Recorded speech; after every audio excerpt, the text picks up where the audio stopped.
Assalamualaikum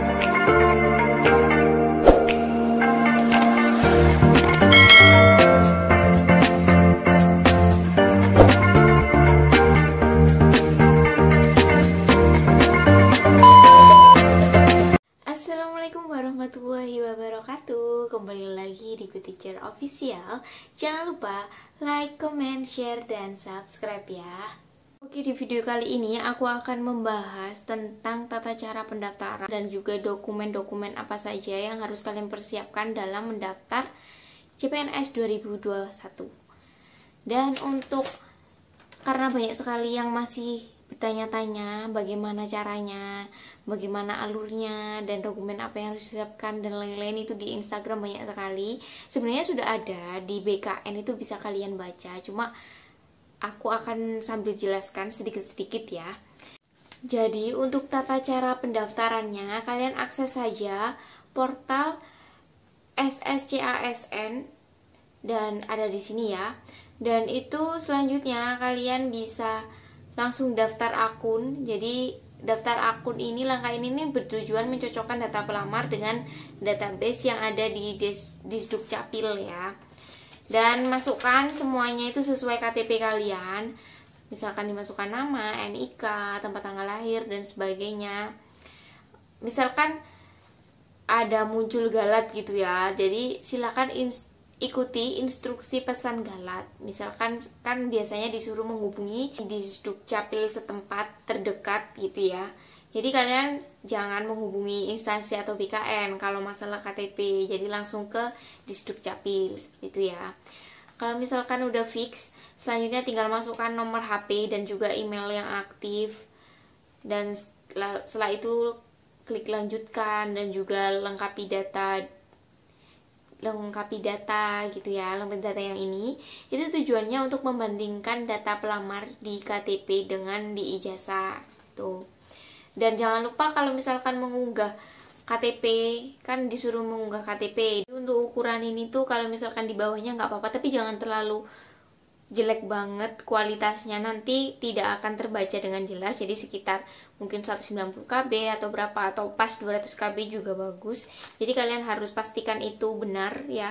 Dan misalkan ini kan disuruh unggah swafoto, juga ada ukurannya juga. Jadi ya kalian harus sesuaikan juga, jangan sampai terlebih ukurannya, karena ini juga berdampak pada seleksinya. Kalau kalian tidak memasukkan filenya itu 200 KB, jadi nanti bisa gagal di seleksi registrasinya ini. Dan langkahnya tinggal pilih filenya, di open, dan selanjutnya klik berhasil gitu ya. Lalu juga perlu kalian siapkan password dan juga pertanyaan pengaman. Misalkan kalian nanti lupa passwordnya, tapi kalau bisa diingat-ingat dan dicatat saja supaya tidak lupa. Selanjutnya tinggal klik aja lanjutkan, lalu pengecekan ulang datanya, proses pendaftaran akunnya, terus kalian konfirmasi aja. Terus jadi dokumen yang harus kalian siapkan itu ada KK ya, KTP. Kalau misalkan nggak ada KTP, bisa minta surat keterangan dari Disdukcapil, Dinas Kependudukan dan Catatan Sipil ya. Misalkan itu untuk pengganti KTP, misalkan tidak ada. Dan ada juga ijazah, transkrip nilai, pas foto, dan juga swafoto. Jadi ada foto formal dan juga swafoto.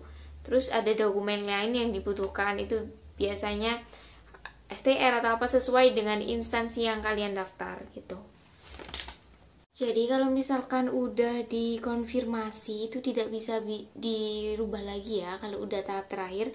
Jadi lalu kalau udah selesai semuanya bisa dicetak kartu informasi akun. Jadi kan kalau sebelum di akhir itu biasanya ada apakah Anda yakin gitu, ada pertanyaan seperti itu. Jadi kalau kalian udah benar-benar yakin, tinggal diklik aja dan tinggal lanjutkan login pendaftaran. Selanjutnya ini ada pengisian data-data ya, ada tentang disabilitas atau non disabilitas, lalu ada jenis seleksi, jadi PPPK guru atau CPNS atau PPPK non guru, itu bisa dipilih kalian mau mendaftar yang mana. Lalu bisa mendaftar formasinya, langsung pilih instansinya yang kalian ingin daftar. Lalu setelah itu mengisi form ada IPK, ijazah dan sebagainya, itu kalian sesuaikan aja dengan ijazah kalian ya. Dan diminta juga tentang akreditasi lembaga ya, ini biasanya juga disuruh upload juga dokumennya, dan juga masukkan akreditasi lembaga atau prodi. Dan untuk akreditasi ini harus digarisbawahi bahwa akreditasi ini adalah pada saat kalian lulus ya, bukan saat ini. Jadi pada saat kalian lulus. Setelah itu mengunggah beberapa dokumen seperti KTP, ijazah, transkrip, foto dan lain-lain. Dan ini juga ada keterangannya harus berapa KB gitu, kalian harus sesuaikan format ukurannya ya. Lalu kalau misalkan udah selesai semua, tinggal diklik aja selanjutkan. Lalu ada resume pendaftaran, itu ada keterangannya apa macam-macam, itu sesuai dengan yang kalian udah isi. Kalau kalian udah cek dan bener-bener itu benar, langsung kalian akhiri proses pendaftarannya. Tapi sekali lagi ini tidak bisa dirubah ya, dan mutlak sekali. Kalau menulis nama, kalau bisa itu yang benar ya. Jadi pas resume itu kalau bisa kalian cek lagi apakah benar, dokumennya juga kalian klik-klik lagi apakah sudah sesuai. Jadi nggak bisa kalau misalkan diminta mengupload KTP misal, terus kalian nguploadnya ijazah kalian, itu menyebabkan kalian tidak lolos seleksi administrasi ini. Penulisan nama yang salah pun juga sama, tanda tempat tanggal lahir dan sebagainya. Jadi harus benar-benar sesuai dengan identitas diri kalian dan juga sesuai dengan ijazah. Jadi tidak boleh tidak sesuai ya. Cuma ini ada pertanyaan, kalau misalkan ada penulisan gelar juga yang salah, gimana nih? Banyak banget yang nulis salah juga di memasukkan jenis kelaminnya. Menurutku itu benar-benar fatal sih, karena masa memasukkan jenis kelamin aja salah. Jadi harus benar-benar kalian checklist lagi, dicek-cekin lagi, jangan sampai salah. Kalau misalkan masih takut salah, bisa minta tolong ke temennya untuk mengecekkan apakah benar-benar udah sesuai. Semakin banyak yang ngecek, nanti sekalian akan semakin benar gitu ya datanya. Jadi kalau misalkan kalian ngecek sendiri, itu kadang-kadang masih ada aja yang salah. Jadi harus benar-benar yakin 100% baru akhiri proses pendaftaran. Karena seleksi administrasi ini tuh juga sangat penting bagi kalian, karena kalau misalkan kalian nggak lolos seleksi ini tahap awal ini, kalian nggak bisa ikut tes SKD maupun SKB. Jadi untuk langkah awal mengikuti seleksi ini harus lolos dulu tes administrasinya. Jadi ngisinya itu harus benar-benar benar. Padahal di BKN sendiri juga ada contohnya dan juga ada lain-lain, dan banyak juga pertanyaan kalau formasinya tidak sesuai gimana. Jadi kalau misalkan yang dibutuhkan S1 ekonomi, jadi ijazah kalian juga harus sesuai, harus demikian, harus linier gitu ya, nggak boleh nggak sama. Kalau misalkan olahraga S1 pendidikan jasmani misalnya mau mendaftar di bahasa Indonesia gitu, nggak bisa. Jadi harus benar-benar linear. Ilmu manajemen gitu harus kalian benar-benar perhatikan yang dibutuhkan formasinya itu apa. Dan misalkan kurang jelas bisa ditanyakan ke instansinya itu masing-masing.